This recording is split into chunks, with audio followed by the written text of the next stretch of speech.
is trying to understand individual perceptions, beliefs, and norms about society, right? How do individuals... Dedrick Williams is energetic. With shirt sleeves rolled up and tie loosened, the sociology professor strides back and forth in front of his class, gesturing and leaning over to make a point. The groups help facilitate who we are in a given society. Today, the topic is social groups. And we're going to talk about how social institutions, be it your family, be it your social class, etc., ends up shaping those particular beliefs, perceptions, and values that we have of the world. Dr. Williams was shaped by forces in his own life. He grew up in Mississippi and became the first in his family to go to college. I grew up personally in kind of some economic hard times, along with racism. And so those things for me are not mutually exclusive. And so part of what really motivated me to do the work that I do is my own biography. Who influenced Dr. Williams along the way? And how does he work to help students? That's this episode of Faculty 101. Okay, you should switch partners now. To be able to inspire young people. Ace your finals. It's really rewarding. I love the students. Welcome to Faculty 101, life hacks and success stories from Nebraska faculty. First up, orientation. Who is Dedrick Williams? Hi. How are you? Good. How are you? I'm good. When I arrive at his office, Dr. Williams is grabbing a quick bowl of soup at his desk. You're eating your lunch. Well, that gives us time to set up, Oh, so awesome, no awesome. problem. Take your time. A whiteboard on one wall serves as what he calls a symbolic assembly line. Written on one side, So I have manuscripts, what has been accepted for publication, what's under review, things that are... and on the other side of the board, notes from a pilot study. And trying to understand the relationship between race-based stressors, family relationships, and health outcomes, particularly physiological outcomes like cortisol. Dr. Williams juggles research and classes along with the demands of his young family, his wife Amber and 2 children. Yeah, so my daughter Avery is 2, and my son Anthony is 4. He's a busy guy, and he likes it that way. Dr. Williams pours energy into everything he does. He says his career is his calling.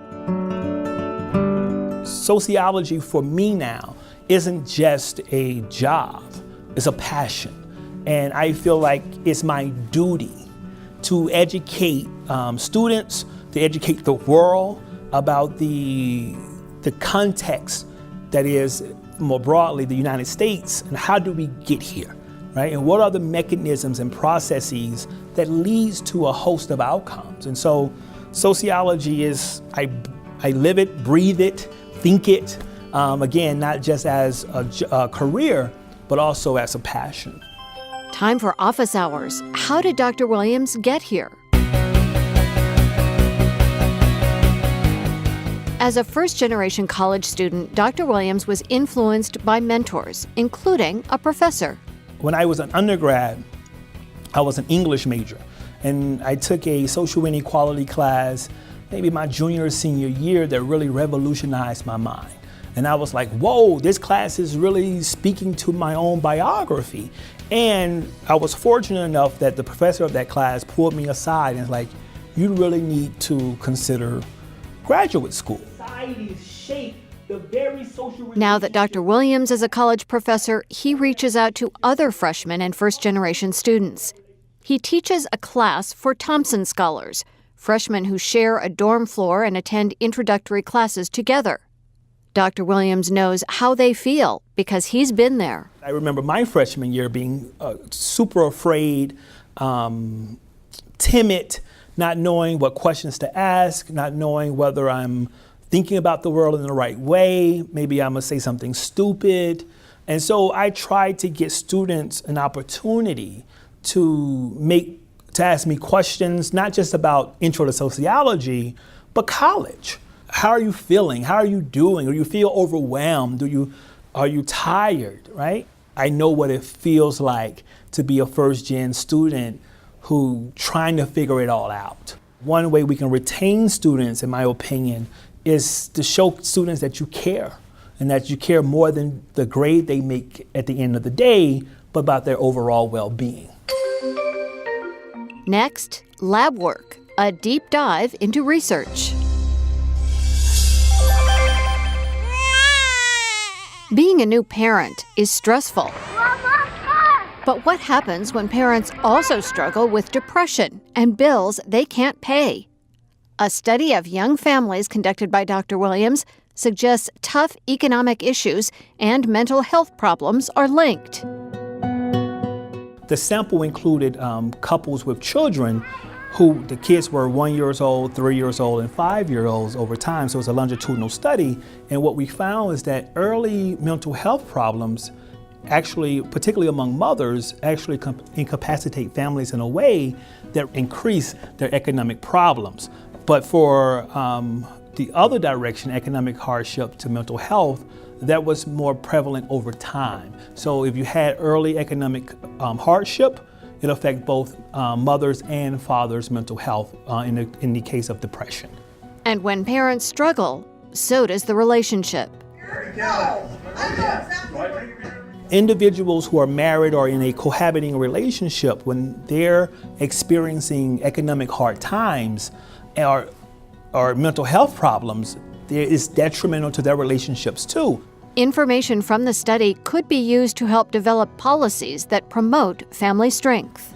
How we think about family leave, right? So how do we approach vacations? How do we approach when a child is born? How can we express to families across the United States that their families matter, not just by words, but through action? So can businesses and organizations create policies within their own institutions to promote family time?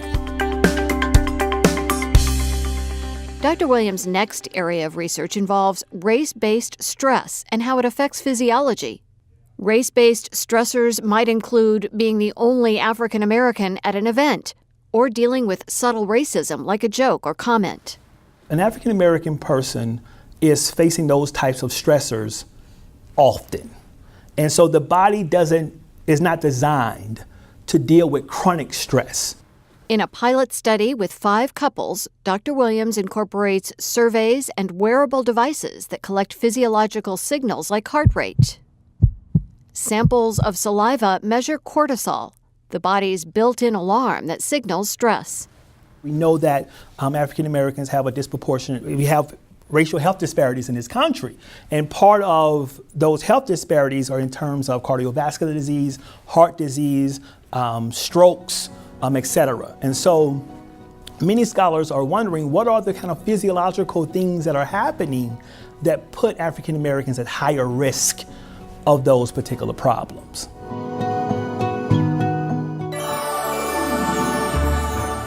Now it's time for a pop quiz, random questions, life hacks, and wisdom for all of us. Do you have a habit that makes you happier or more productive? Coffee.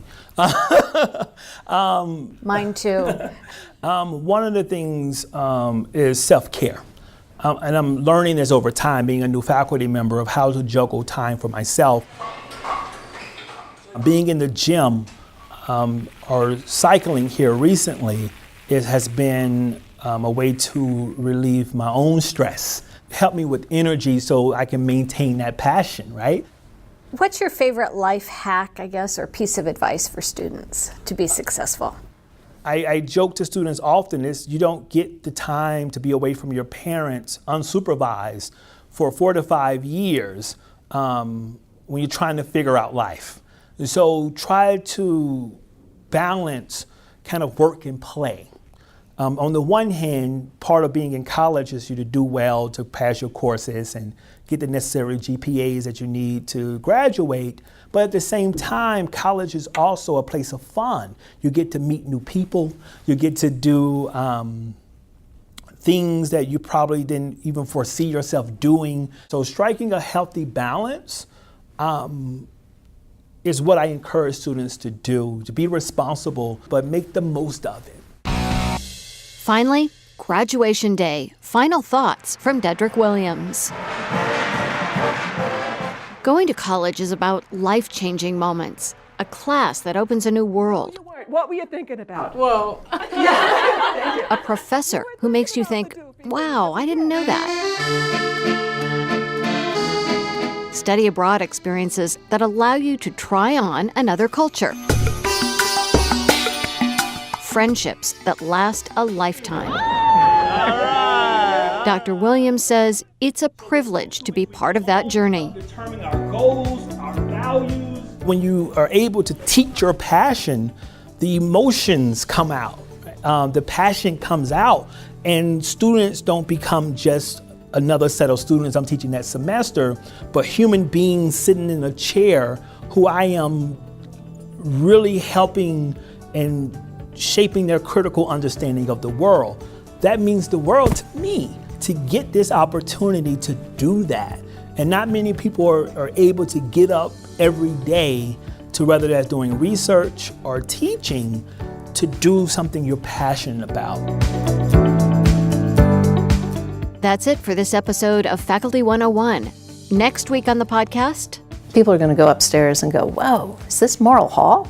a new exhibit floor opens at the University of Nebraska State Museum. Faculty 101 is produced by the University of Nebraska-Lincoln. One of the things I really want for my kids is that one day they, in a good kind of university that promotes the arts and sciences, where they can take a course and become blown away and say, this is it. And that's what sociology did for me.